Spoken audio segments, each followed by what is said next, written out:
Hey guys, good morning. Thanks for coming. Look, we're looking forward to the negotiation. I think it's going to be positive. We'll, of course, see. As the President of the United States said, if the Iranians are willing to negotiate in good faith, we're certainly willing to extend the open hand. If they're going to try to play us, then they're going to find that the negotiating team is not that receptive. So we're going to try to have a positive negotiation. The President has gave us some pretty clear guidelines, and we're going to see. So I hope you guys have a safe flight. We'll certainly take some questions later on. But for now, let's get on the plane and hit the road. Thank you all. Face to face.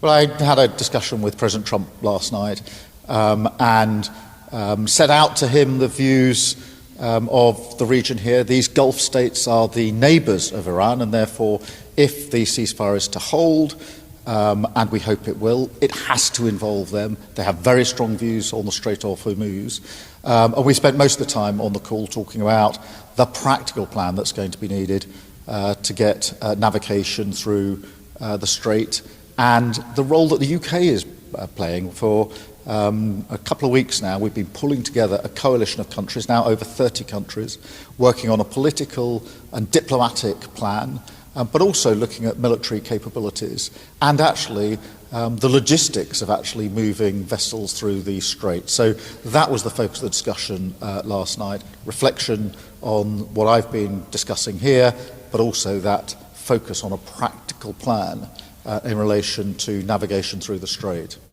There's a sense here, as there is, I think, in the United Kingdom, that this conflict is going to define us for a generation, and we must respond, and we will respond with strength. Until now, the Strait of Hormuz is open.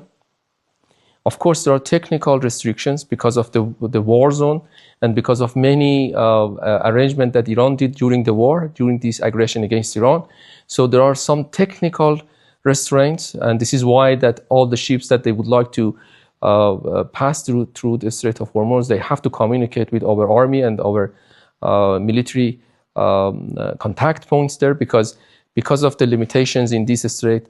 And this strait is a very narrow strait. It is in our territorial water plus Omani territorial water. It is inside our water. So we have to be very careful for the safety and security of tankers and vessels. Those technical restrictions are very much connected to the wartime condition, and it takes time to be removed. So safe passage is secured. Strait of Hormuz is open, but of course, each tankers and each vessel should make necessary arrangements with the Iranian authorities to be able to securely pass the strait.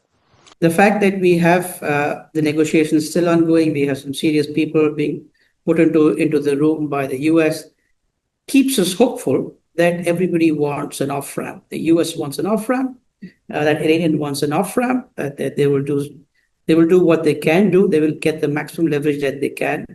But we remain hopeful and positive that we will see some results out of this. Yeah. In the last 48 hours, we have seen pretty serious violations of the ceasefire. We look at it as Iran going into the peace talks with maximum leverage. The more leverage that they can have, the more damage that they've done, the stronger is their negotiating hand. So in many ways, it's a playbook that has been employed by the US president in the past. And what this shows is that it's an easy playbook to copy if you have the cards.